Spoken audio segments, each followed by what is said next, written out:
Bueno, pues estamos aquí, Pilar Villanueva y Alberto Ruiz, su servidor, en este segundo capítulo del acto teórico. Y para empezar, pues yo quiero decir lo siguiente. En vez de leerles un currículum de Pilar Villanueva, les voy a decir lo que yo sé de Pilar Villanueva. Pilar Villanueva. ¡Ay! No, bueno, Pilar Villanueva es una actriz a la cual yo creo que tiene una metodología muy precisa de actuación, de tal manera que ha sabido abrirla en un abanico profundo, desde el grado más preciso de actuación hasta la improvisación.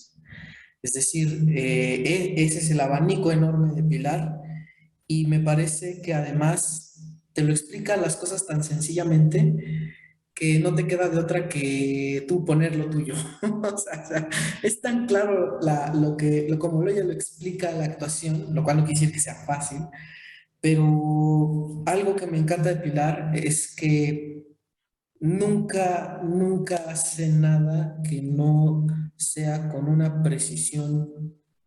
Y precisión no me refiero a rigidez, con una precisión moldeable a las cosas. O sea, esto es lo que yo siento y para mí Pilar me impone mucho respeto, lo tengo que decir para aflojar un poco los nervios, pero de verdad, porque a veces yo cuando he trabajado con ella o he platicado con ella, a veces prefiero quedarme callado porque siento que que hay que tener como mucha cabeza, pero luego no tanto. Es decir, en pocas palabras, todo esto es para decir que ella me impone mucho y que la verdad que me regale tiempo de su vida para hablar y conversar, me parece, de verdad, siempre se lo agradeceré mucho. ¿Cómo estás, Pilar? ¡Ay, al contrario! Estoy feliz de estar aquí. Me encanta esta iniciativa. Y tu trabajo también. Me encanta y también lo respeto muchísimo, muchísimo, muchísimo. Sin duda. Pues mira, a mí me viene a la cabeza cuando pienso en ti, cuando pienso en tu trabajo, me viene a la cabeza cómo logras algo que yo, la verdad, no he visto en muy pocos actores, que es esta sensación de que parece que no lo planeaste. Tal cual, ¿no? Lo he visto desde la improvisación hasta los textos, ¿no? Montados, los montajes, ¿no? Donde hay un texto, etcétera. Eh, ¿Cómo lo logras? Mm, pues mira, yo estoy muy convencida de que los creadores escénicos hacemos un trabajo de diseño y que eso es una necesidad porque no podemos olvidarnos de que lo que hacemos es una representación de la realidad. Nunca es la realidad tal cual. Por lo tanto, nosotros tenemos que hacer una construcción que es un artificio. Y si nosotros vamos a mostrarle al público un artificio, entonces nosotros tenemos que diseñar ese artificio y nosotros tenemos que mostrar ese producto como una unidad nueva. Eso tiene que ser algo que tiene una forma, que tiene una identidad, que tiene unas características. Cuando los actores trabajamos, la parte del diseño que nos toca hacer es las acciones del personaje, a los personajes, ir dándole forma en términos de acciones a todos los elementos de la dramaturgia, al conflicto, a los objetivos, a las necesidades, a las intenciones, ¿no? Pero entonces, si nosotros lo que tenemos que hacer es darle forma, entonces lo que hay que hacer es estudiar cuál es la mejor forma de generar esas formas, ¿sabes? ¿Cuáles son cuáles son los lugares desde los cuales se puede trabajar esa manera de mostrar?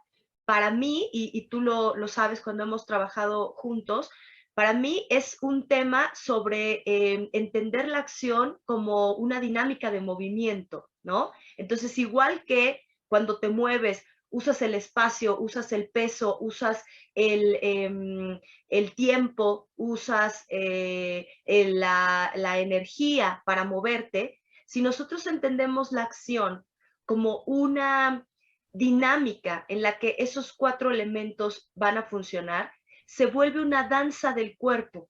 Y entonces lo que se diseña es una especie de coreografía en la que vamos habitando una serie de movimientos y una serie de impulsos. ¿Qué es lo que pasa? Que como cualquier cosa que el cuerpo memoriza, el cuerpo es tan generoso que hay un punto en el que su inteligencia no pasa por el pensamiento, ¿no? Se vuelve un flujo de dinámicas, se vuelve un flujo de energía que el cuerpo reconoce. Y entonces se vuelve un poco como lo que ocurre al bailar, que cuando tú quieres aprender un paso, tienes, o bueno, muchas veces caemos en el error como de pretender hacer una descripción lógica, ¿no? Y decimos, bueno, derecha, adelante, izquierdo, atrás, 1, 2 y 3. Pero mientras lo estés pensando, no terminas de permitirte fluir en lo que es simplemente movimiento y ritmo del movimiento.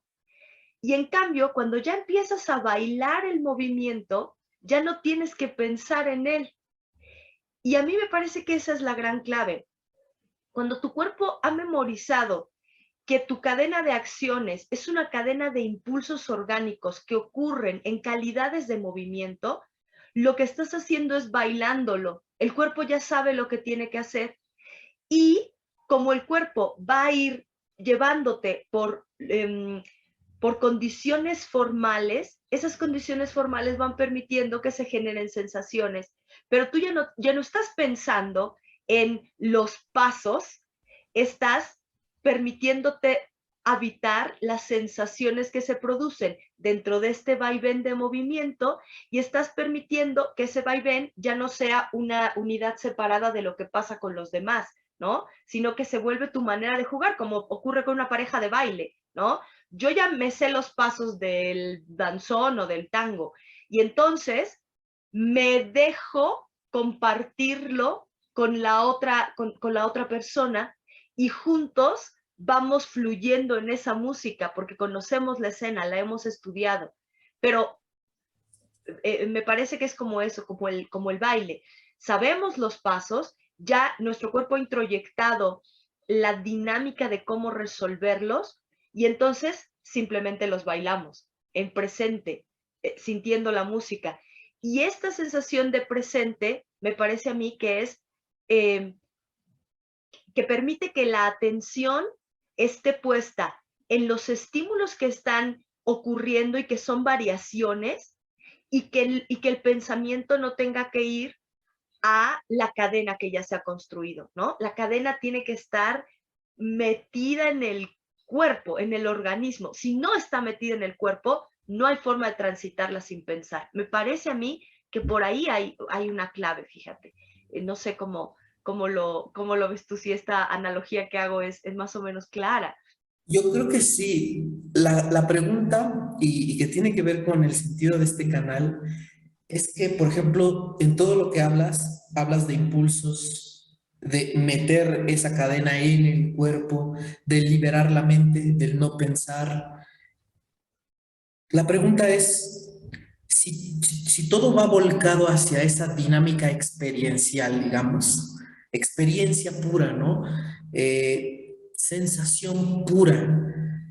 ¿De qué servir? Así te hago la pregunta, ¿de qué serviría teorizar? ¿De qué sirve la teoría? Si todo en realidad es eso. Es decir, Uy, de la actuación, de la dirección, la que sea. Es decir, todo el bagaje teórico de qué funciona, cómo funciona ahí. pues mira, yo pienso, a mí me gusta muchísimo el planteamiento teórico de absolutamente cualquier cosa. Y a mí me gusta mucho pensar que se parece a la forma en la que funciona la propia ciencia, que viene de una función natural del cerebro. Eso es lo que más me encanta. No es una cosa ajena ni es una cosa impuesta. Es casi una un principio fisiológico de formación del cerebro. El cerebro realiza 4 actividades, hombre, entre 8,000 más que realiza, pero tiene 4 procesos que son fundamentales. Y uno de ellos es el paso del pensamiento deductivo, es el tránsito en el pensamiento deductivo o en el pensamiento inductivo.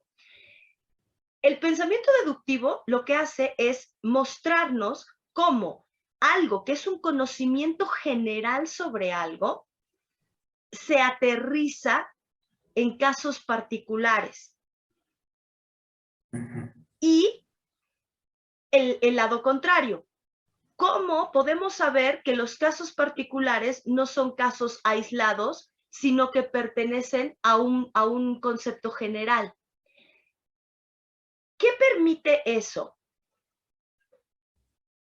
Esto permite entender que las cosas particulares que nosotros vemos, que siempre que hacemos un descubrimiento particular sobre algo, nosotros tenemos que saber que eso no está solo ni aislado en el mundo, sino que eso tiene un funcionamiento que nosotros podríamos abstraer para descubrir cómo funciona la ley amplia que lo contiene como caso particular.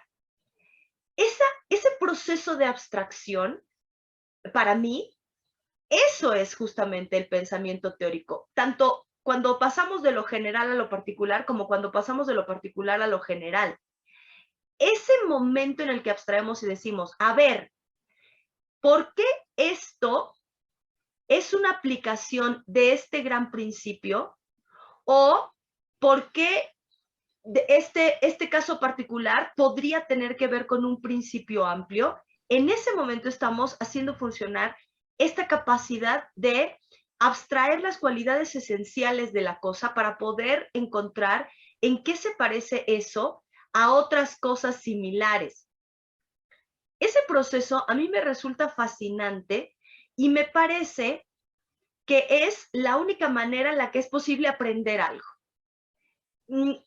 Uy, me has puesto como en un lugar que me fascina, porque, a ver, voy a tratar de explicarlo de esta manera. Si yo creyera que cada caso particular es absolutamente distinto, nunca podría elaborar un método que me permita abordar otros casos distintos de manera eficaz. Si yo pensara que cada caso particular es absolutamente distinto a todo, nunca encontraría las agrupaciones en las que pueden pertenecer, a las que pueden acogerse los casos particulares. Y entonces no podría generar sistemas. Si yo no pudiera distinguir que aún lo particular tiene, como lo diría Aristóteles, ¿no? Tiene cualidades esenciales y también cualidades accidentales, ¿no? Que hay algunas que son características que lo hacen distinto a otras cosas y otras características que lo hacen iguales. Nunca podría descubrir que las cosas son en esencia mucho más similares de lo que pensamos, como decían en la antigüedad, todo es lo mismo en distinta proporción, ¿no? ¿Quién decía eso? No sé si Pitágoras, creo. Pero el punto es, si uno no es capaz de distinguir que algo se parece a otras cosas, no podría reconocer que finalmente hay un nivel de universalidad en lo que somos y en lo que hacemos. Y entonces no podría generarse el acto de comunión en el teatro. Si yo pensara que de veras esto que hago no tiene que ver con nadie, ¿para qué carambas lo presento? Si yo no encontrara desde qué lugar y desde qué aspecto esto que estoy observando tiene que ver con los otros seres humanos, ¿para qué carambas lo pongo ahí? Si yo no fuera capaz de observar eso, no enfatizo eso que conecta con los demás y entonces corro el riesgo de hacer una cosa que se vuelve absolutamente una demostración de ego, porque habla de mí, pero en la parte en la que yo soy una esencia, un ente particular y no en la que soy un ente universal, ¿no? Entonces, nos permite crear metodologías y nos permite crear sistemas. Y eso hace los procesos creativos eficaces. Yo te hablo de esta especie de proceso en el cual es posible reconocer que hay que anular la mente y hay que ponerse en contacto con el impulso y hay que ponerse en contacto con el cuerpo. Pero si yo no pudiese distinguir que es posible hacer una abstracción de, de esa forma de funcionar, cada obra de teatro estaría redescubriendo cómo carambas hacerla y jamás podríamos trabajar el nivel fundamental para entonces empezar a explorar los otros niveles de profundidad que exige cada caso particular, ¿no? Entonces, el punto es, la teoría, la posibilidad de hacer un pensamiento racional con respecto a cómo funcionan las cosas, nos permite allanar el camino, nos permite hacerlo todo mucho más fácil, mucho más eficaz, genera método, genera sistema, genera la posibilidad de compartir con otros colegas, genera la posibilidad de generar lenguaje común dentro de las compañías, genera la posibilidad de la enseñanza y el aprendizaje, porque entonces se puede poner en palabras y se puede comunicar. Y si se puede comunicar, se puede descubrir cómo se enseña. Y si se puede enseñar, le estamos abonando la chamba a las siguientes generaciones enormemente, ¿no?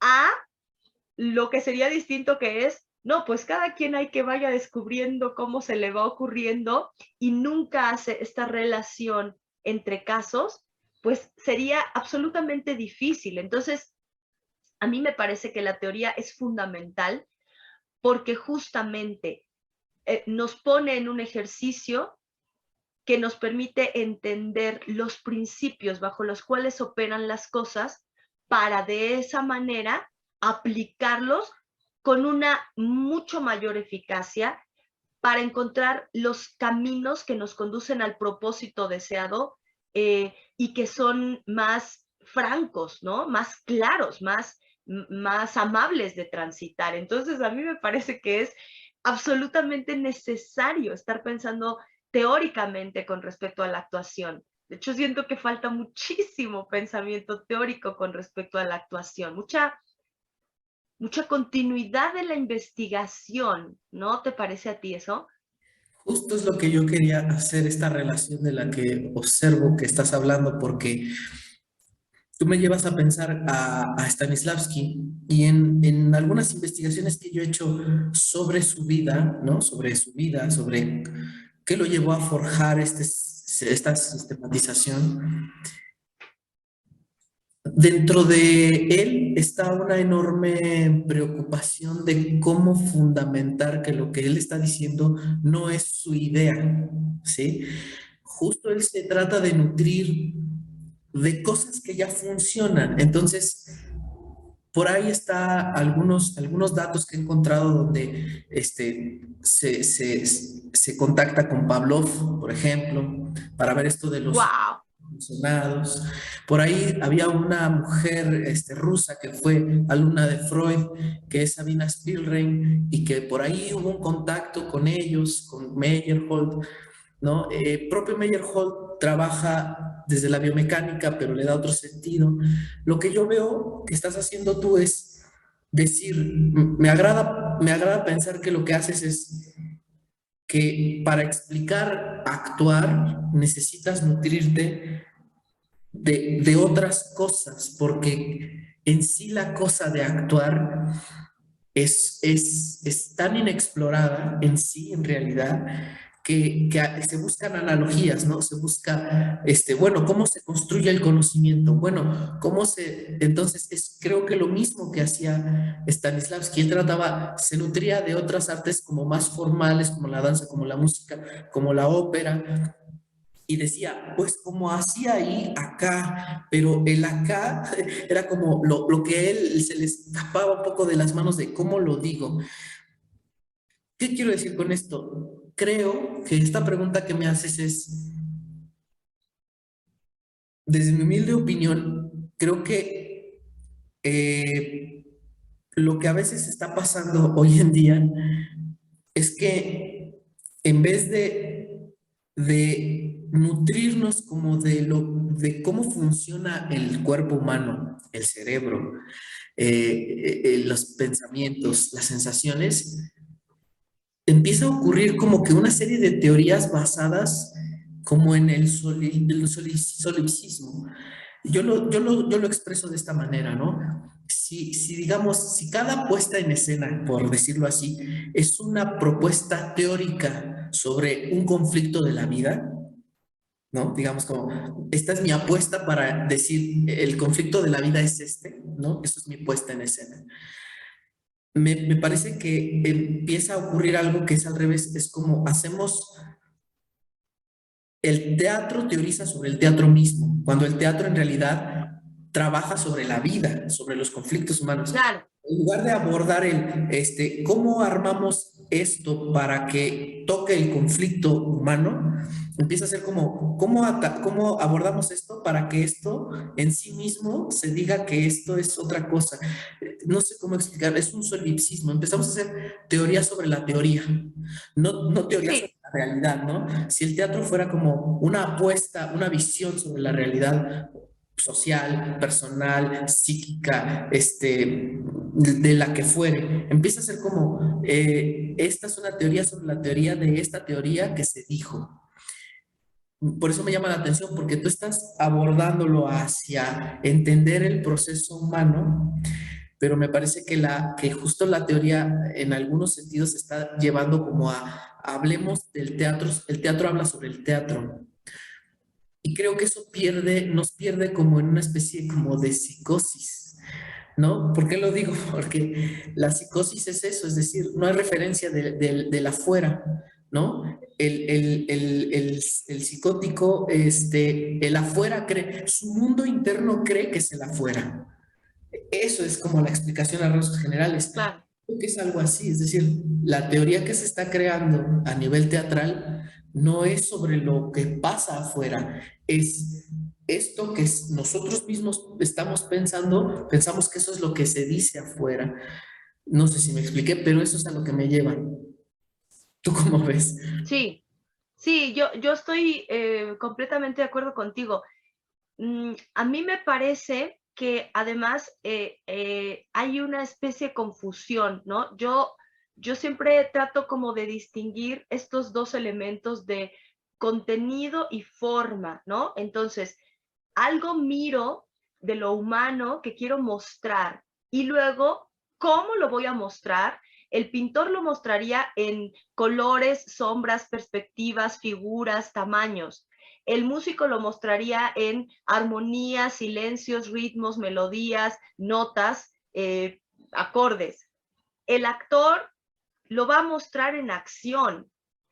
Y ya esa relación me parece una investigación vital que es un descubrimiento potentísimo del teatro, porque creo que esa es una duda brutal que los seres humanos tenemos y, que y que nos vuelve problemática la vida, ¿no? Es decir, ¿en qué acciones se traducen las experiencias humanas que tenemos, ¿no? Yo suelo decirle a mis alumnos, hablamos del amor o hablamos de la libertad o hablamos de la sociedad, pero ¿cuáles son las acciones que traducen la vida social? ¿Cuáles son las acciones que traducen el amor? ¿Cuáles son las acciones que traducen el perdón o las que traducen la compasión? Hay un salto entre pensar en eso como un concepto y ser capaz de decir, este, este acto concreto es la muestra clara de ese contenido.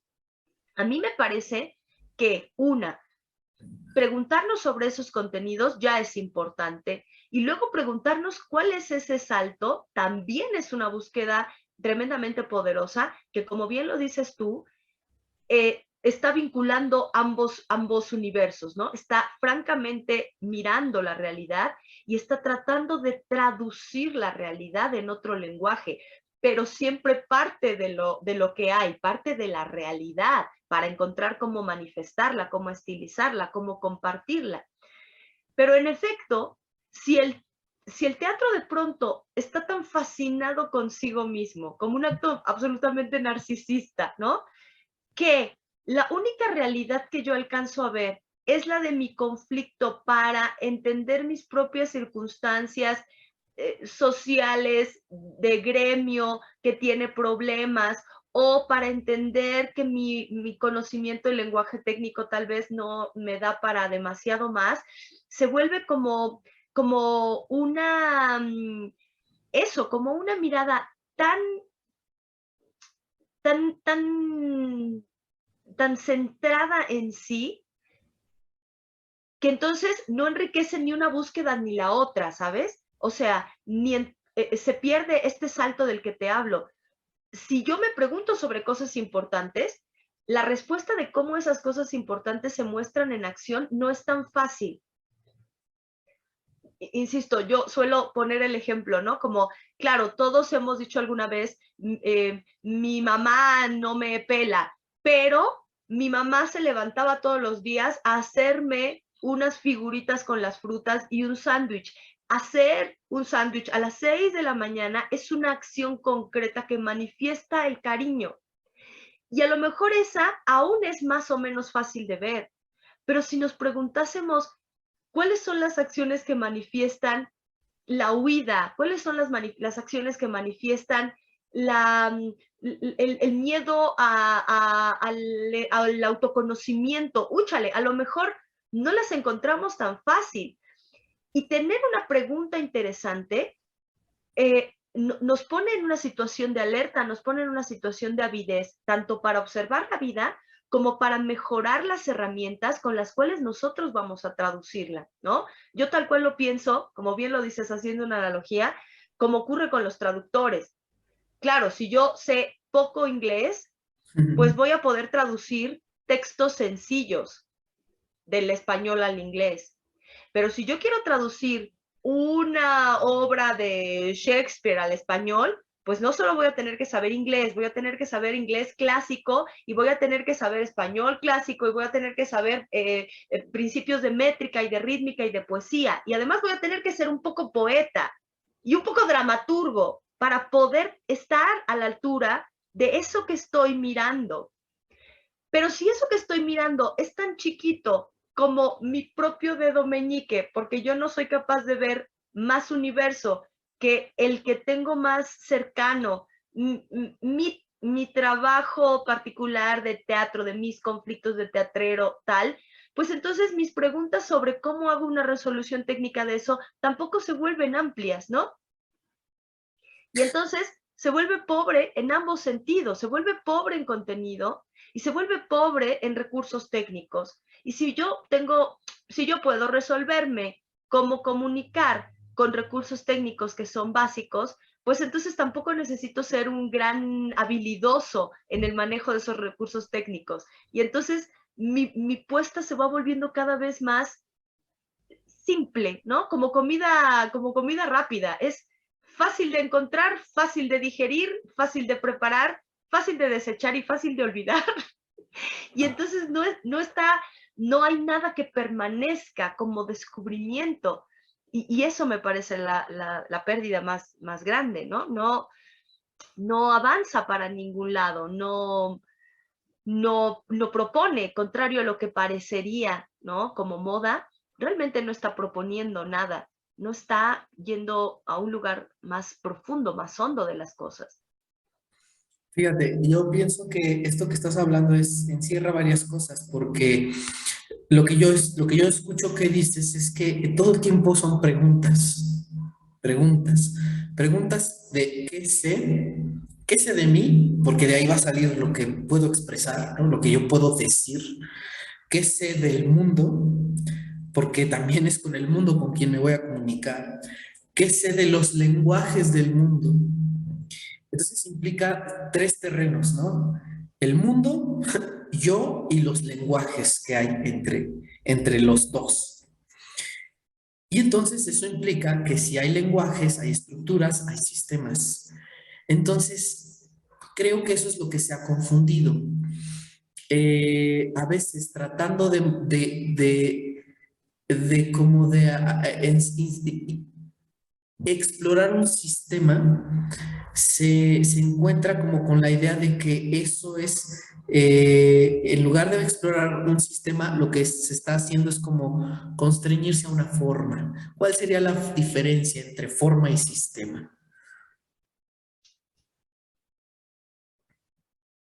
El sistema es un modo de funcionamiento, es una organización que implica que un todo funciona a partir de la suma del funcionamiento perfectamente ensamblado y preciso de cada una de sus partes.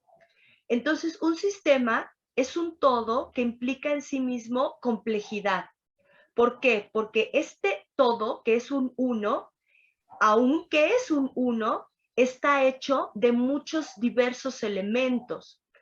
Esos elementos pueden ser no solo variados, sino de naturalezas absolutamente distintas, pueden estar presentes en proporciones absolutamente desequilibradas o aparentemente desequilibradas, y sin embargo, como cada uno de los elementos está operando, siendo absolutamente fiel a su propia naturaleza y en su máximo nivel de eficacia, la suma de las partes armoniza y nos da la sensación de la integridad del todo.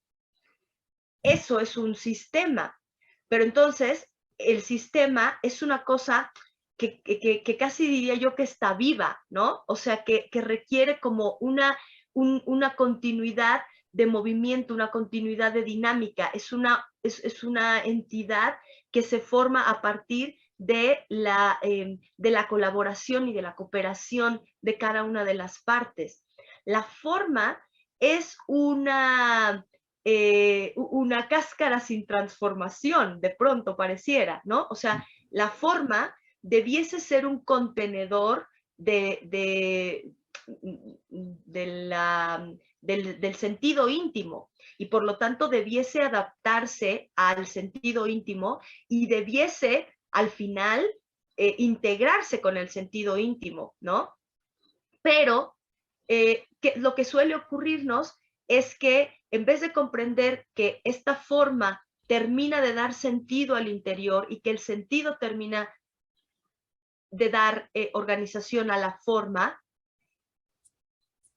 ahí Sí, te escucho. Sí, ahí estás. creo que me estaba trabando. En lugar de eso, nos quedamos con la sensación de que la forma es simplemente una visión última que puede duplicarse, ¿no?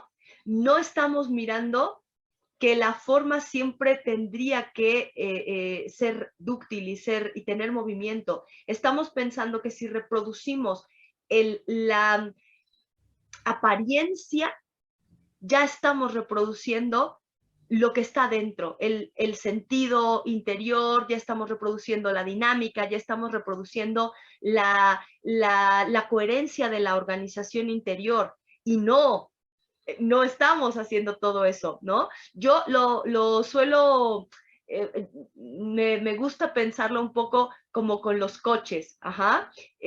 Yo soy muy mala para entender cosas de los coches, pero los coches funcionan de manera sistemática, están hechos por partes, y que cada parte funcione bien hace que la suma del coche funcione bien.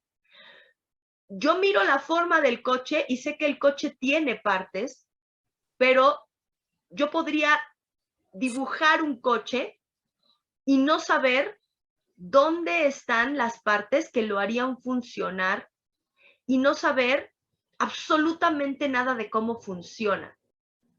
Simplemente estaría mostrando la capa exterior que contiene todos esos mecanismos, pero nunca estaría entendiendo cómo funciona.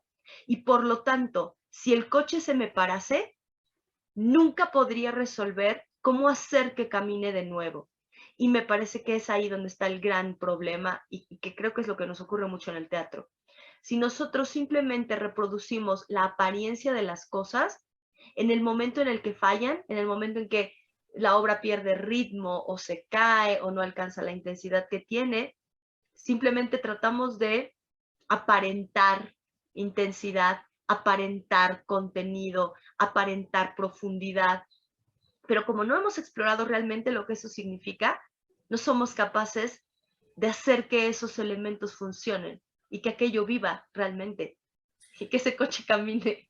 Fíjate, me llevas a pensar que justamente todo esto que estás diciendo me lleva a como hacer una especie como de definición así a bote pronto de lo que es teorizar.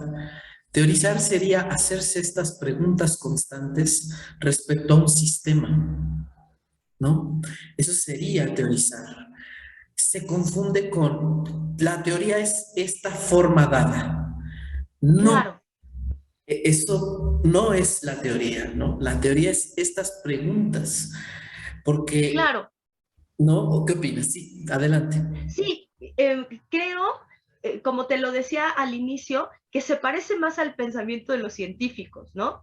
Entonces, un científico observa un fenómeno y hace una hipótesis, que es, yo creo que esto sucede por esta razón. Y después de investigarlo y experimentarlo, se atreve a postular una teoría que por supuesto que a lo mejor en ese momento da una, un inicio de respuesta o una respuesta incompleta o es la respuesta a una parte del fenómeno y que en el instante en que se establece ya está puesta ahí para que alguien más la tumbe en el sentido de se haga una pregunta todavía más amplia, ¿no? Y cuestione, ok, a ver, tú dices que esto funciona así, pero a ver, si lo aplico a esto otro, ¿también sigue funcionando? Ah, no funciona. Ah, por lo tanto, tiene esta limitación o solo funciona en este tipo de cosas o solo funciona desde este punto de vista. Lo interesante y lo hermoso con los científicos es que, claro que las teorías surgen de la pregunta, Beto, que es justo lo que tú estás diciendo, ¿no? El pensamiento teórico es esta posibilidad de estarse planteando preguntas y estar apostando posibles respuestas. Creo que es ese salto, ¿no?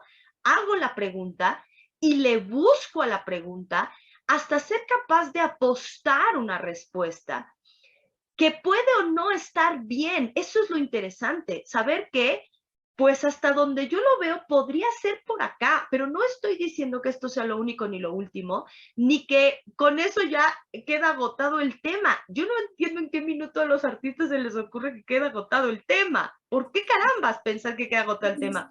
¿No? Ajá, ahondemos en esa parte. ¿Por qué se piensa, es que ya dijiste que es así?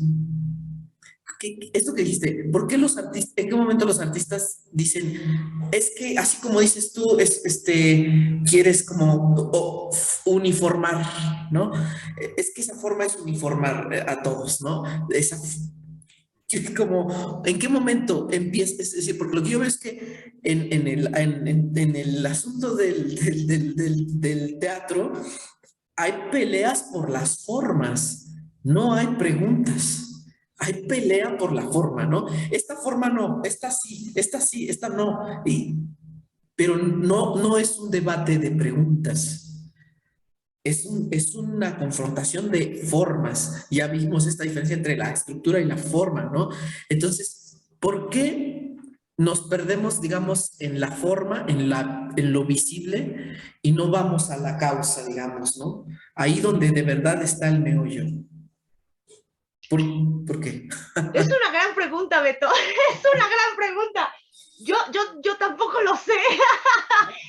Yo lo que te podría decir, a mí me parece que la búsqueda de conocimiento es siempre una necesidad, ¿sabes? Y creo que a veces la, las personas que se dedican a las disciplinas artísticas y al teatro, a veces como que el panorama se junta, se nubla con, con otra cosa que no es, que no tiene que ver con hacer teatro. ¿A qué voy? A que hay gente siento yo, y lo digo desde mi más humilde opinión, yo siento que hay gente que hace teatro porque tiene una necesidad profunda de compartir desde el lenguaje del teatro una mirada honda sobre los fenómenos humanos que le causan una inquietud y una angustia vital que no lo dejaría dormir. Y hay gente que piensa que está padrísimo ser famoso y pararse encima, enfrente de la luz y ser mirado y aplaudido.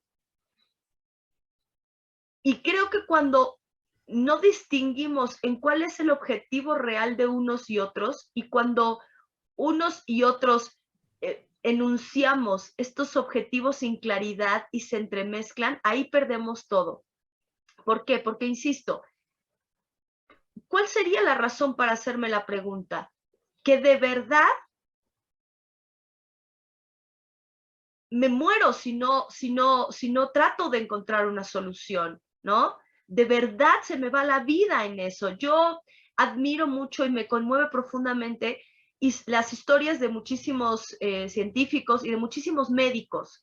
Creo que hay mucho de la historia de la medicina que tiene que ver con alguien que estaba cerca de una persona que tenía un padecimiento, que estaba pasando por una situación compleja en términos de salud, y que entonces esta persona, desde el más profundo amor, decía, tengo que descubrir cómo se hace para curar eso, para salvarle la vida, para encontrar una manera de hacerle más amable el tránsito por la enfermedad, porque de veras me va la vida en ello, porque de veras me lo tengo que preguntar y tengo que desarrollar mis habilidades para lograr estar a la altura, ¿no? Sabemos la historia de muchos descubrimientos científicos que los hizo alguien que, siendo un adolescente, un hijo, un hermano, un primo de alguien enfermo, se propuso estudiar medicina y especializarse para poder dar una opción. Entonces, si las preguntas que yo pretendo resolver en el teatro no son preguntas que me mueven el alma y me mueven la vida, no voy a estar a la altura de hacer los esfuerzos teóricos que implica plantearme cómo carambas voy a comunicar esto en términos del lenguaje escénico y en términos del lenguaje del teatro, que es la acción. Si yo no, de veras, esa pregunta no me angustia la vida, ¿por qué me esforzaría en encontrar respuestas? ¿Por qué me esforzaría en buscar caminos? ¿Sabes? ¿Para qué gastar mi energía si no hubiese una necesidad profunda? Yo creo que los seres humanos seguimos teniendo necesidades profundas, pero insisto, creo que a veces confundimos estas necesidades profundas con falacias, con imágenes, de fantasías. Estamos confundiendo lo realmente necesario con lo aparentemente necesario, con lo que las modas, la sociedad, el ego, el quedar bien nos dice que sería necesario. Y entonces realmente no estamos, no estamos yendo al lugar donde las cosas surgen. E insisto, si no hay autenticidad en la pregunta, no hay autenticidad en la búsqueda técnica. Y si yo no me propongo hacer una búsqueda técnica profunda, empiezo a no necesitar tener habilidades desarrolladas, ¿sabes? Y para mí es el gran problema.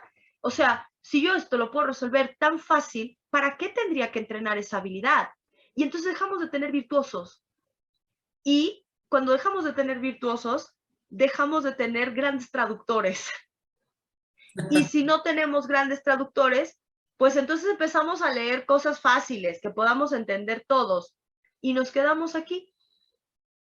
Y claro, las preguntas fáciles no nos invitan a hacernos preguntas más complejas, sino al contrario, nos invitan a hacernos preguntas más fáciles. Y empezamos como a habitar en una especie de nata, ¿no? Es como, bueno, pues aquí en lo bajito, nademos aquí en lo bajito. Y claro, se vuelve cómodo. Y si además nadando en lo bajito me aplauden, pues otra vez, como para qué me iba a esforzar, ¿no?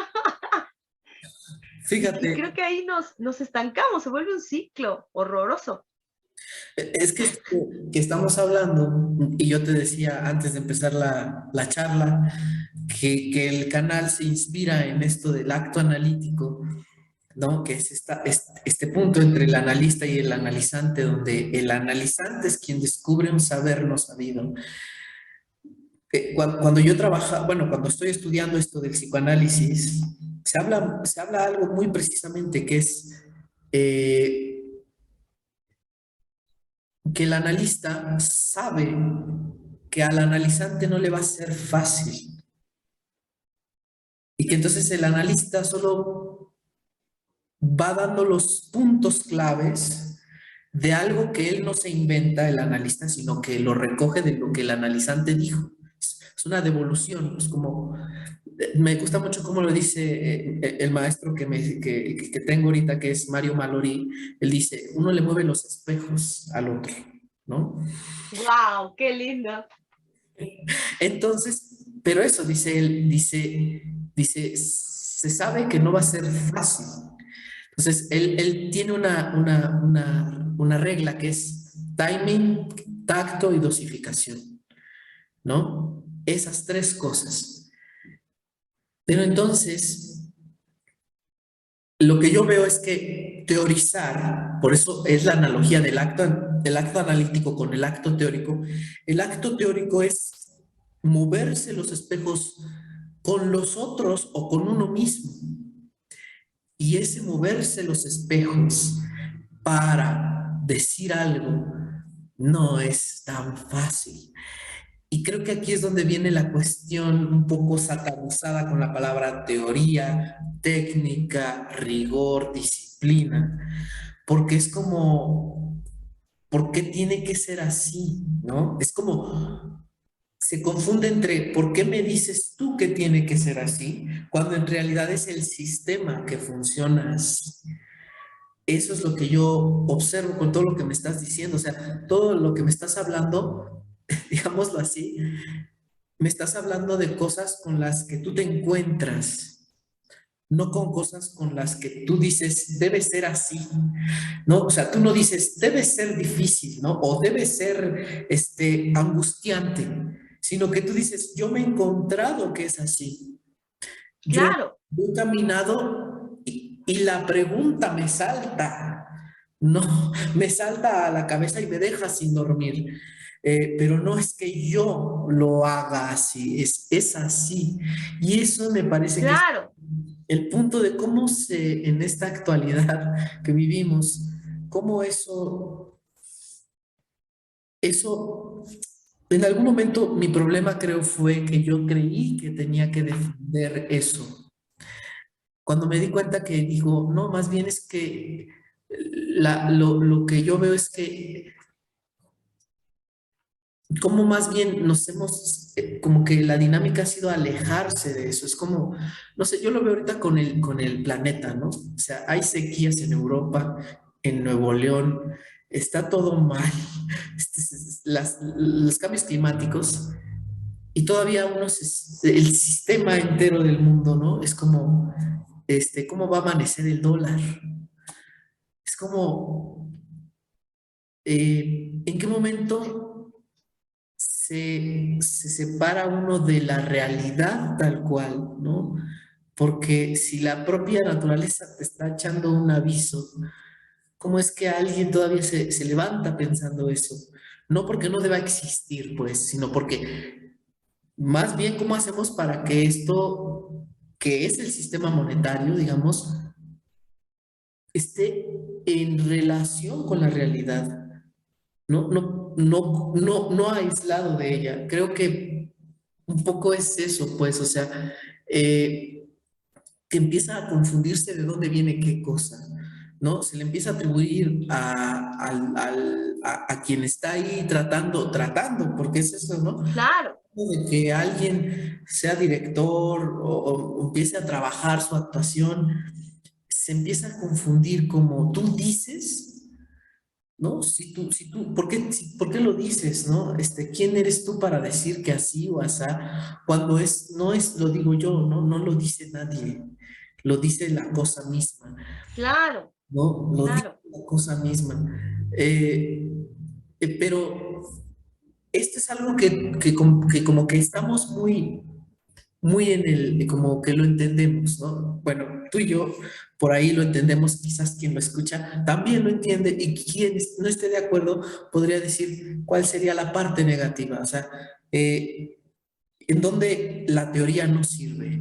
Si alguien llegara y te dijera, bueno, ok, pero te propongo hacer una pregunta distinta. ¿Dónde lo teórico nos sirve? ¿Dónde pensar en géneros, en estilos, en qué personaje, en qué drama o no drama, en qué post-drama, en qué todo eso, ¿no? O sea, ¿dónde nos sirve? ¿Cuál sería tu respuesta, digamos?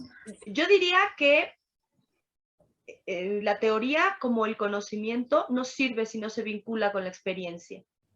Es decir, que pensar es un acto concreto sobre la realidad. Eso es lo que me parece que es una división tremenda que nos ocurre a las personas de una manera rarísima. O sea, yo no sé en qué momento la gente piensa que pensar es una cosa que solo hace la cabeza y no que se hace a partir de la integridad del ser. Se piensa con el cuerpo, se piensa con las sensaciones, se piensa con la experiencia. Hombre, que ahora que la neurociencia ha avanzado tanto, podrán decir que no estoy yo diciendo barbaridades.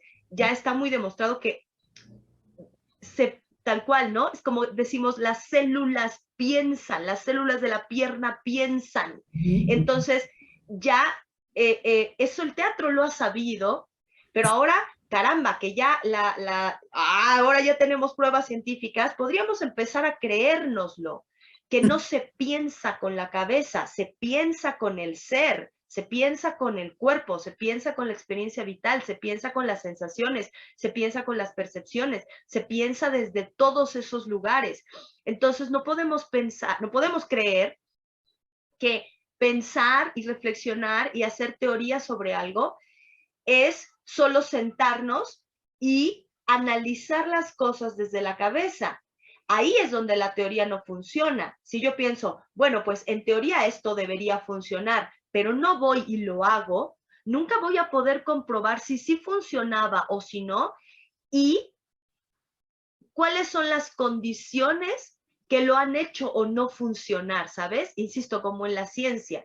Yo acoto el experimento y digo, bueno, yo pienso que si lo hago así dentro de este marco, debería funcionar. Pues ve y hazlo, porque si no lo haces, entonces no lo vas a saber nunca. Y cuando vayas y lo hagas, sé muy honesto en el registro de tus parámetros, ¿sabes? Porque de pronto yo suelo decirle a mis alumnos, claro, presenta tu escena o presenta tu ejercicio. Ok, no funcionó. ¿Pero por qué no funcionó? No funcionó de verdad porque el parámetro técnico que estoy proponiéndote, la teoría sobre la que estamos sustentando el trabajo, no funciona, o no funcionó porque la aplicaste mal y no ensayaste el tiempo que yo te dije que era necesario ensayar, por ejemplo, o no ensayaste con el rigor con el que la propuesta te está pidiendo ensayar. Entonces, ¿cuál es realmente el factor que no funciona? El planteamiento teórico no encontró asentamiento en la experiencia de realidad porque el planteamiento teórico no funciona o porque tú estás ejecutándolo con huecos, con errores, mm, con, con faltas. Pero yo diría que ese es el momento en el que la teoría no funciona. No funciona cuando no la llevamos a la experiencia, no funciona cuando no la cuestionamos y no funciona cuando no somos honestos y metódicos para investigarla, ¿no? Si yo digo, bueno, pues se dice tal y será, y nunca estoy con las manos dentro de la masa, pues entonces ahí no va a funcionar jamás, ¿no? Pero creo que es súper importante dejar, ahora sí que dejar de creer que pensar es sentarse a levantar los ojos. No, Es- no se piensa así, por amor de Jesucristo, pero eso tú no me dejarás mentir, o tal vez yo soy muy bárbara de decir esto, pero caramba, que todos los grandes investigadores de todas las ramas importantes del conocimiento en la antigüedad lo sabían. Por eso caminaban para pensar y por eso pensaban, Sor Juana nos lo dice, ¿no? Si Aristóteles hubiera cocinado, ¿cuánto más hubiera aprendido? Porque no se piensa en la biblioteca, se piensa en la cocina. Se piensa mientras uno está haciendo la obra de teatro, se piensa en el aula, mientras estás compartiendo la experiencia académica, se piensa en la tercera llamada, es decir, no porque en ese momento te pares y te detengas a racionalizar las cosas, sino porque es un acto, como bien lo dice el título de tu canal. Es un acto, caramba. Exacto, a ese punto voy, es un acto, no es esto. Digo, lo comparto aquí, ¿no? Porque yo me acuerdo que una vez fui a buscar trabajo y, y como yo llevaba unos libros, el que me iba a entrevistar para hacer para el trabajo, que consistía en dar un taller de teatro, para él, solo con mis lentes y haberme vestido con un saco y traer unos libros, para él eso es como, este es un teórico, ¿no? Y me lo dijo, ¿no? Es que tú eres teórico, ¿no? Como diciendo, ¿tú por qué quieres dar un taller de teatro? Si tú eres teórico, es esto, ¿no? Por eso es como la confusión de las formas, ¿no? Que yo Claro, vaya con un saco y tenga lentes y tenga mis libros porque me voy leyendo, no quiere decir que no pueda, ¿no? claro. Es esta rigidez de las formas, de las palabras y de los términos. Ahora, has hablado de, se piensa con todo, y que a veces lo que pasa, yo creo, lo que has estado llevando es que el probar implica fracasar. Yo he acuñado una frase en mi cabeza que ha sido, digo, por distintas experiencias, he llegado al punto de decir, el único maestro real es el error, ¿no? Claro, Ese es el único maestro real. O sea, el error es quien revela más.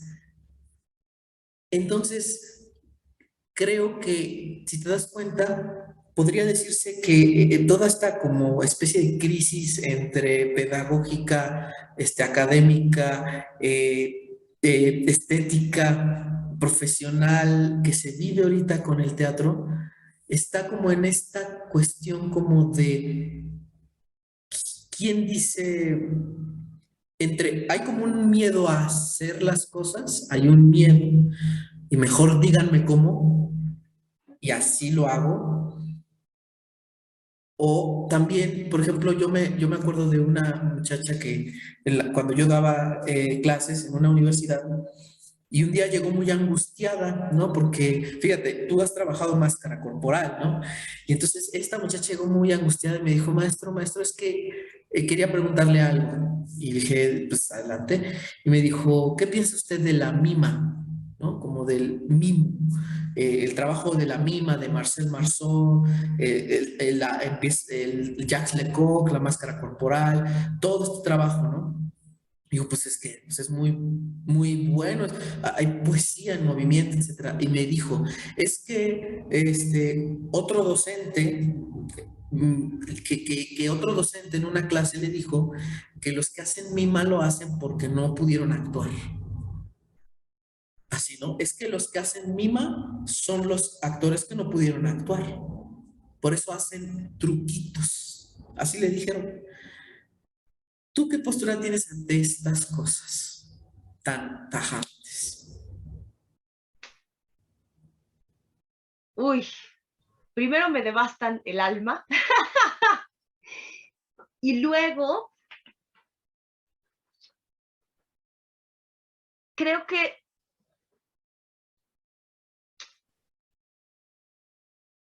creo que es una manifestación, ¿cómo lo diré para no ser dura? Yo creo que, que la ignorancia siempre se aferra a la manera más evidente de las cosas. Entonces, creo que cuando alguien no está siendo capaz de mirar otras dimensiones de complejidad que hay en las cosas cuando alguien no está siendo capaz de mirar lo que te decía yo al principio, que un caso particular no define completo el sistema general al que pertenece. Se trata como de una mirada acotada y pequeña, pero creo que el problema es justo que esas miradas acotadas, pequeñas, son las que de manera tradicional se han vuelto tajantes. Entonces, a mí me parece que siempre que alguien da una definición o una cancelación tajante sobre algo, sin poder explicar cuál es el principio desde el cual opera y por lo tanto cuál podría ser la falla en su funcionamiento o cuál podría ser el punto de vista que considerando la complejidad de los otros puntos de vista que convergen en la cosa, lo validaría o no con respecto a un propósito específico. Cuando alguien no es capaz de notar todo eso, entonces es cuando vienen estas ideas tremendamente coartantes y tajantes. Y yo creo que siempre tendríamos que temerles mucho y creo que siempre tendríamos que dudar de quien dice tajantemente esto es así o esto no es así, sin poder justificarlo o explicarlo o al menos plantear la otra posibilidad de la pregunta. Yo últimamente reflexiono mucho con respecto a una cosa que la comparto ahora contigo y pienso que claro, estamos ahorita en un mundo tan maniqueo en términos de valores morales, pero como hace mucho, bueno, no sé si como hace mucho no, pero pufa, es que ahora o es bueno o es malo. Estamos como los niños de 8 años, ¿no? O es completamente loable o es completamente reprobable. Nos está costando trabajo transitar en los medios, que son todos los matices que hay con respecto a las cosas. Y entonces yo a últimas fechas pienso mucho en que la posibilidad de valorar algo como correcto o como valioso o como técnicamente eficaz o como, no sé, como admisible con respecto a una metodología de trabajo, a una idea, a un sistema, a una teoría, el único parámetro que nos podría decir si aquello es pertinente o no es el propósito con respecto al cual estamos midiéndolo, ¿sabes? Es decir, no sé, a lo mejor si yo digo, si tú quieres hacer teatro desde un lugar realista y trabajar un texto con complejidad psicológica como Chekhov, muy probablemente hacerlo desde la mima corporal no es la técnica más eficaz. Eso me parecería, ¿sabes? Pero no quiere decir que la mima en sí misma tenga un problema, sino que a lo mejor con respecto a este propósito, este no va a ser el camino más fácil o más natural para llegar. Pero eso no hace que esto sea menos valioso o menos válido. Entonces, me parece que también eso es parte de la crisis, ¿sabes? Me parece que de pronto en esta aparente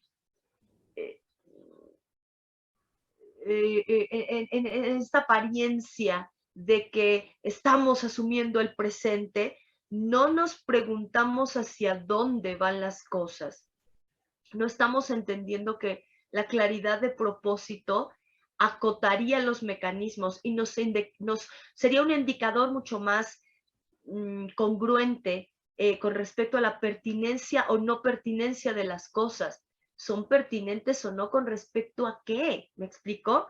O sea, si tú me dices, es mejor un carro que una bicicleta, pues no, los dos son inventos fantásticos. ¿Para qué la quieres? Si quieres ir a pasear por el campo un domingo, pues a lo mejor es mejor una bici, porque vas a pasear y vas a hacer ejercicio y vas a respirar. Si tú quieres llegar rápido y llevar un montón de cajas de escenografía porque tienes que trasladar eso a las 3 de la mañana, a lo mejor es mucho mejor un coche. Pero no es que en sí mismo lo sea, es que tienes que plantearte cuál es el propósito. Y si no te planteas el propósito y si nunca piensas en términos de propósito, entonces las cosas se desdibujan mucho. Y pensar el propósito no es no estar en el presente, sino por el contrario, es reconocer que el presente marca la pauta de lo que puede suceder como consecuencia. Diría San Agustín, el presente es una totalidad que engloba las huellas del pasado y los atisbos del futuro.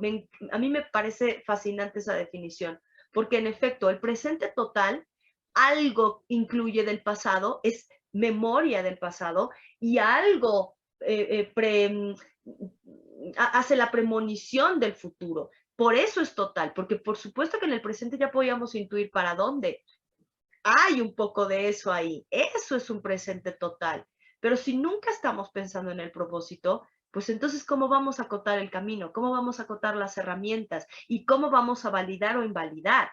Me parece que en definitiva, si no se hace con respecto al propósito, lo único que estamos viendo es una exhibición de ignorancia con respecto a la complejidad abarcadora de muchas cosas. Y una exhibición de ignorancia en defensa del miedo que la gente puede tener. Yo ya me aferré a que esta es, ¿no? Claro, Yo soy de determinada banda, de determinada idea, de determinada estética, y que me parece a mí a veces que yo escuché en boca de un psicoanalista que también es antropólogo, me sorprendió algo que dije, órale, ¿no? Él dice, se tiene la sensación, dice, casi siempre la sensación es que lo actual es como lo más, como se tiene un pensamiento evolucionista, ¿no? ¿No? Que las cosas evolucionan. Y él dice, pero yo como antropólogo dice, ¿no? Les puedo decir que eso nunca ha sido así. Dice que los periodos de la humanidad han tenido retrocesos garrafales, ¿no? wow, claro, O sea, del pasado más evolucionado, digamos, de algo más evolucionado de pensamiento a algo, el camino siguiente fue hacia abajo, ¿no? No fue hacia arriba. Entonces, esta sensación de que lo que evoluciona es lo que va pasando en el presente, ahí es donde está la fantasía, ¿no? Del presente. claro, Y claro. con esto que estás diciendo, porque justo hay un pensamiento de Aristóteles, una frase que dice, ¿no? El fin antecede al principio. Uf, qué maravilla, claro, sí, El por fin antecede supuesto, al principio. Por lo tanto, todo fin explica el principio. por supuesto, claro, absolutamente. Y entiendo, pues no soy muy experto en filosofía, pero entiendo que esa fue como la idea del eterno retorno de Nietzsche, que de ahí lo planteo, ¿no? Por eso todo es como circular, pero en ese sentido, no que sea sin sentido, circular sentido, sino el fin de hoy nos hace explicar el principio de antes, pero nuestro Claro, hoy, antes, a lo que antecede nuestro inicio de trabajo es un fin. claro, claro, Esa complejidad que rompe la dualidad de la que hablabas, ¿no? La rompe. No podemos posicionarnos de determinada manera, como tan radical, como dices, explicándolo. Y creo que hay otros dos errores importantes que han ocurrido con respecto, sobre todo, a los trabajos teóricos, no solo de teatro, sino que yo también lo he estado investigando un poco desde psicoanálisis, ¿no? Que es, por un lado, esta idea del evolucionismo si ya pasó más de 30 años ese libro o ese pensador, actualícese, ¿no? Y uno dice, es como si le dijeran a Newton, ¿no? Lo que sabemos de la física de Newton, que por supuesto la de Einstein ya explica algo más complejo, ¿no? Pero no quiere decir que no funcione la de Newton, ¿no? Es como, claro, no podemos decir, ya no estudiemos Newton porque actualícense, ¿no? Pero si lo que claro, dijo Newton, no importa que lo dijo hace 500 años, lo que dijo funciona. Yo lo que veo es un poco con respecto a la estética teatral también, incluso, ¿no? Como, es que eso se hacía antes, ¿y qué? Funciona. claro, Si claro, funciona, ¿por qué no? O sea, ¿qué lo demerita el tiempo? claro, No, pero es eso, es decir, el tiempo no puede ser como el parámetro para que decidamos que algo ya no funciona solo porque pasó mucho tiempo en que se dijo. Eso claro, no funciona. Y otra es la actitud como de que esta actitud evolucionista, ¿no? Porque yo he escuchado mucho que a veces le achacan a Freud, por ejemplo, ¿no? Ay, pero es que Freud pensaba esto, aquello, y qué tonto. Y uno dice, Ay, por Dios, está en seguramente nadie de nosotros en nuestro presente actual sabe qué tanta neblina tenemos encima. Estamos tratando de entender y explicar. Por supuesto que él tenía neblinas, por supuesto que él tenía puntos ciegos, pero es como, ahí me parece como una idea infantil de pedirle todo a alguien que ya no te lo puede dar. ¿No? Es decir, pues Claro, Freud lo intentó hasta donde pudo. Y, ay, es que tiene puntos ciegos garrafales. Pues sí, ¿qué esperabas? ¿Que fuera Dios? ¿Que él pudiera claro, decirlo todo? Pues no, pero yo he visto eso y también pasa en el teatro, ¿no? Ay, es que tal decía esto y era, bueno, pero pues es que tú claro. Y Ujú. fíjate, y en ese sentido, a mí me pasa un par de cosas que yo, bueno, yo no sé, yo de pronto debo parecer una irrespetuosa y una irreverente, pero yo tenía, te contaré esto, cuando yo era niña y chica, eh, me gustaba mucho leer las biografías de gente que había hecho cosas destacadas e interesantes, que me parecían interesantes. A mí en los 80 me gustaba leer las biografías. De pronto me parece como súper curioso que ahora resulta que es una moda y que deberían leerse. Nada, uno tiene o no curiosidad por hacerlo y fin. Pero entonces yo las leía cuando era niña. Y entonces me gustaba mucho pensar en que claro que esas personas eran tan personas como cualquiera de nosotros, ¿sabes?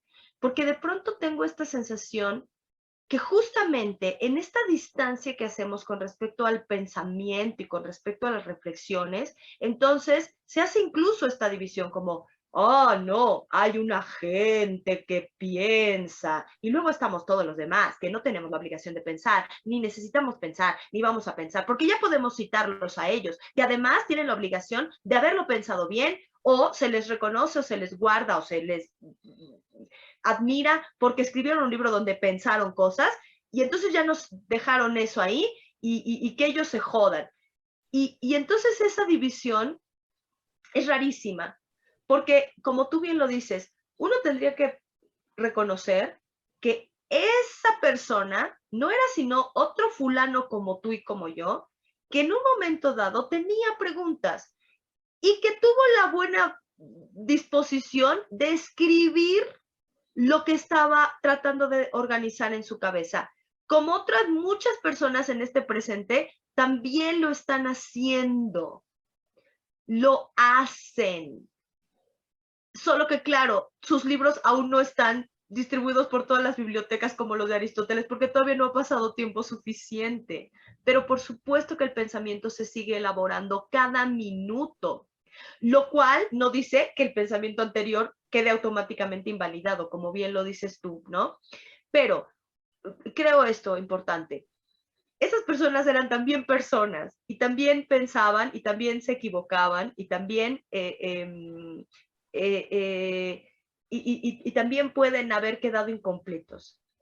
Lo que sí me parece que tenemos que rescatar es que leer a alguien cuyos escritos teóricos se volvieron paradigmáticos es reconocer que más allá de que las conclusiones a las que haya llegado sean inalterables e inamovibles, eso se vuelve un ejemplo que nos enseña cómo formular pensamientos, ¿sabes?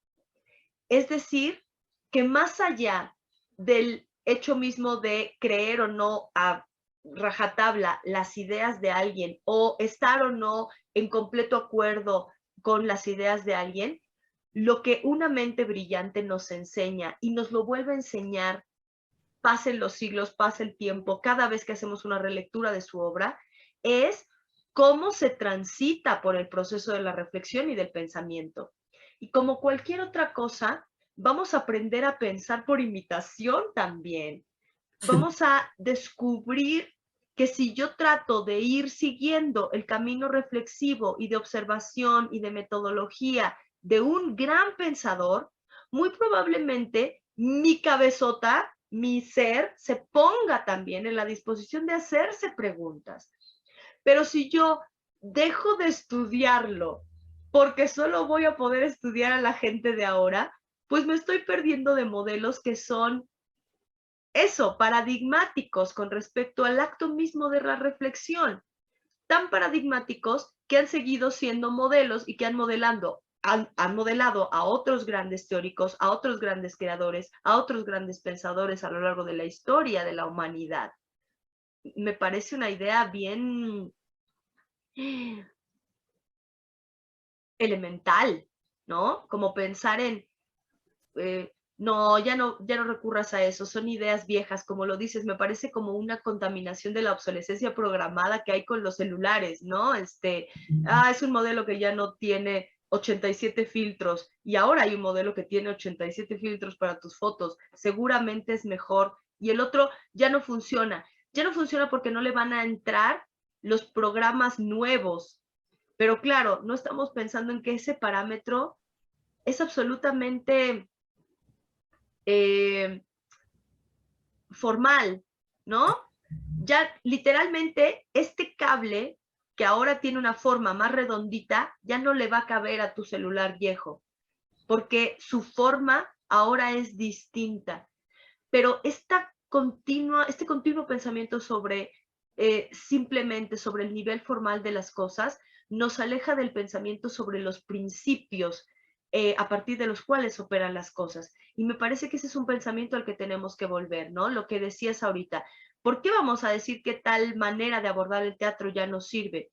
Y mi respuesta al respecto es porque nos olvidamos para qué caramba servía, ¿no? Nos olvidamos de que había un parámetro basado en la realidad, basado en la propia dinámica del funcionamiento de la cosa misma, que sea necesario tal o cual mecanismo. Y entonces es muy fácil confundir cuáles de los mecanismos que se han generado, cuáles de las dinámicas, cuáles de las estéticas son más fieles a la esencia misma del fenómeno y cuáles ya son, bueno, una caricatura del fenómeno, cuáles se han olvidado de cuáles eran los principios esenciales, ¿no? Voy a decir cualquier estupidez, pero claro, a todos en la preparatoria, en nuestro primer taller de teatro nos dicen, habla fuerte, voz, en el teatro hay que tener voz.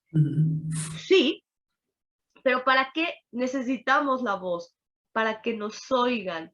¿Por qué nos tienen que oír? Porque hay alguien más que vino a verlo, como lo que decía Brooke, ¿no? Alguien que representa y alguien que mira y no se necesita nada más. Pero el que mira de verdad tiene que poder mirar, tiene que poder enterarse, tiene que poder percibir. Si yo hablo bajito no me va a oír, no se va a enterar qué pasa y entonces el fenómeno deja de funcionar. Por eso tengo que hacerme oír. Pero nada, hombre, que si eso al final se ha resuelto con que yo proyecte la voz con una técnica maravillosa, o con que yo tenga un micrófono y entonces el otro me oiga, o con que estemos lo suficientemente cerca para que se oiga, no cancelemos una u otra posibilidad, solo recordemos que el gran principio a partir del cual se tuvieron pertinencia esas posibilidades es simplemente que el otro se tiene que enterar. Si el otro no se entera, no funciona. Y ya. Y mientras se entere, la cosa va a funcionar, ¿no?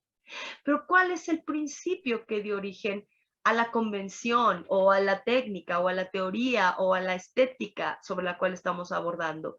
Porque ese lugar es lo que haría que esto siga o no teniendo sentido.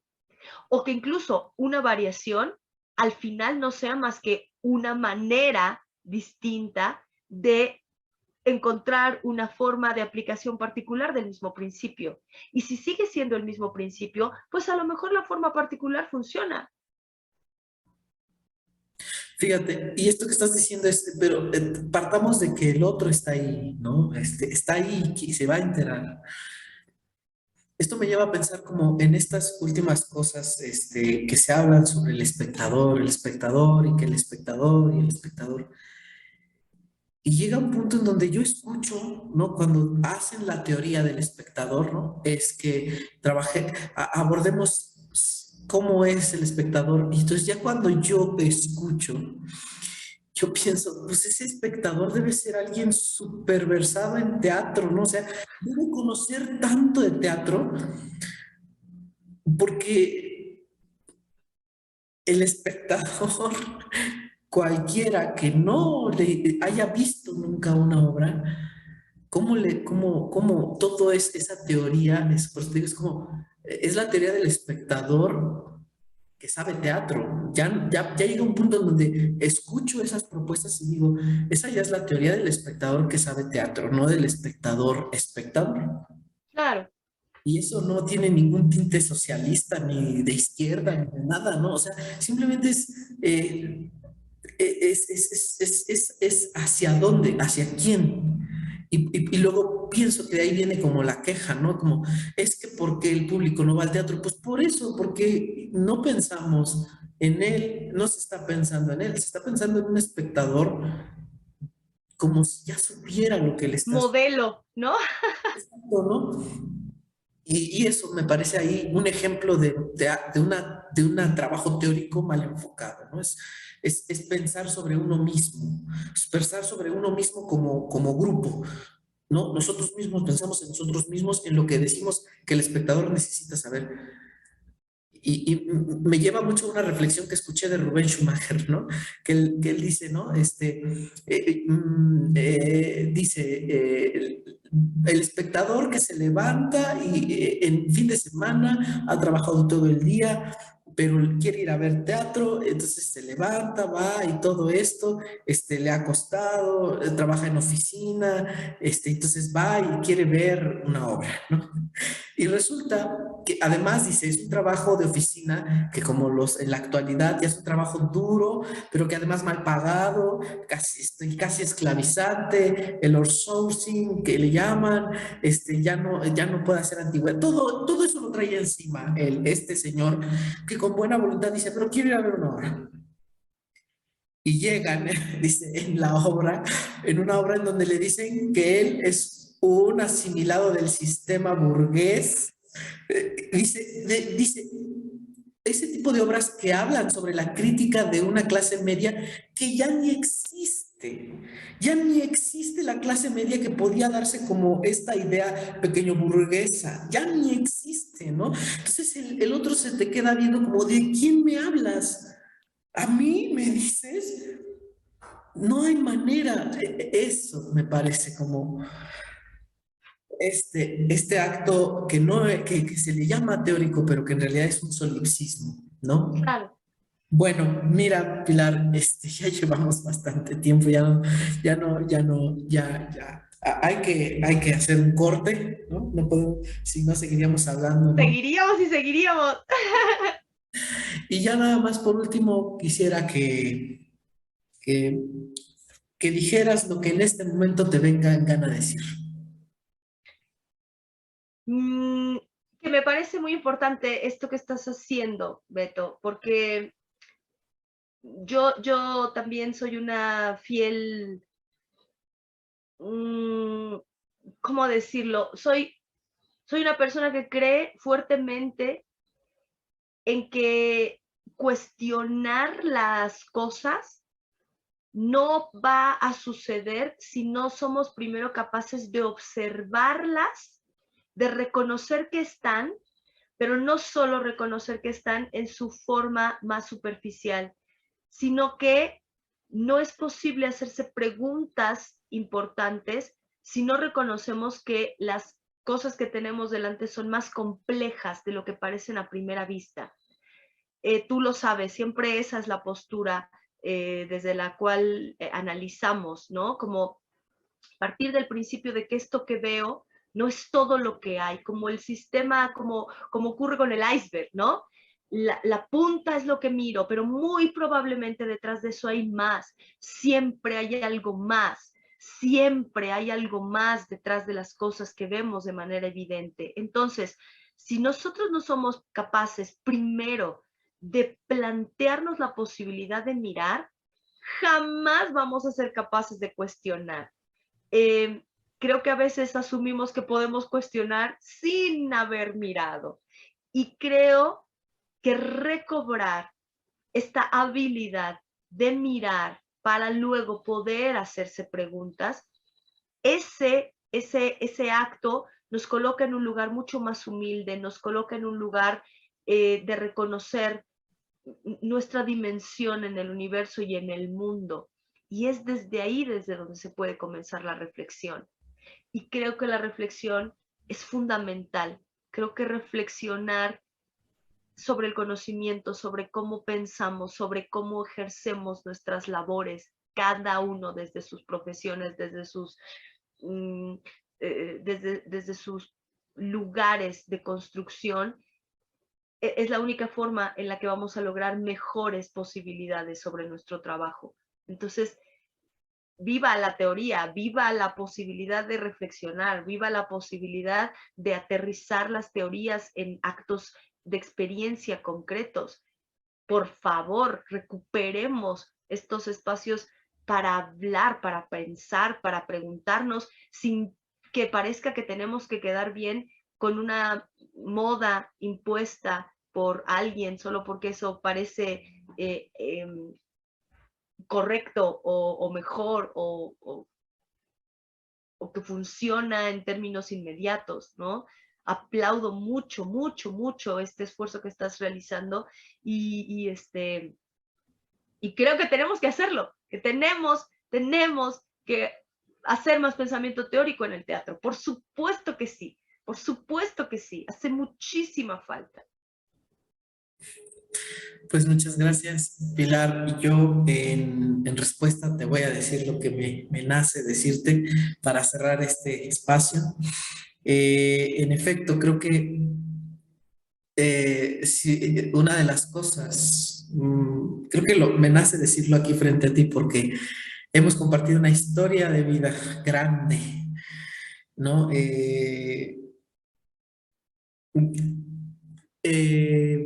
yo me encontré con una frase de Aristóteles que no sabía que, bueno, la conocí, ¿no? Que es, dice, ¿no? Que cuando, ahondando sobre la poética y sobre Aristóteles, dice, que Aristóteles dice, yo soy amigo de Platón, pero soy más amigo de la verdad, dice Aristóteles, ¿no? Se postula como, lo explica una filósofa que se llama María Teresa Oñate, que es una filósofa de altos vuelos, que tiene un seminario sobre Aristóteles y de varios filósofos, y dice, Aristóteles se postula como un platónico teórico, un platónico crítico, dice, un platónico crítico, ¿no? Me parece, para mí esto es como tratar de usar lo mejor que aprendí con un maestro que tuvimos en común, sin necesariamente estar de acuerdo con él en cosas que quizás no había, no me cabían en la cabeza, pero eso no quería decir un rechazo por completo, ¿no? Entonces, bueno, pues esa es como mi postura y en sí esto también es un poco eso, ¿no? Es decir, esto es, voy a usar lo que aprendí más que consagrarlo como algo inamovible, ¿no? Que esto que aprendí se mueva. Y bueno, pues eso es. Muchas gracias. Gracias a ti, de verdad. Muchas, muchas gracias. Pues Muchas gracias. muchas Lo he gracias. disfrutado enormemente. Eso me da gusto, eso me da gusto. Pues cuídate mucho, Pilar, y ahí nos vamos viendo y gracias a los que están siguiendo esta transmisión virtual, que está grabada, pero a los que lo ven en su presente. Muchas gracias, Pilar. Muchas gracias de verdad.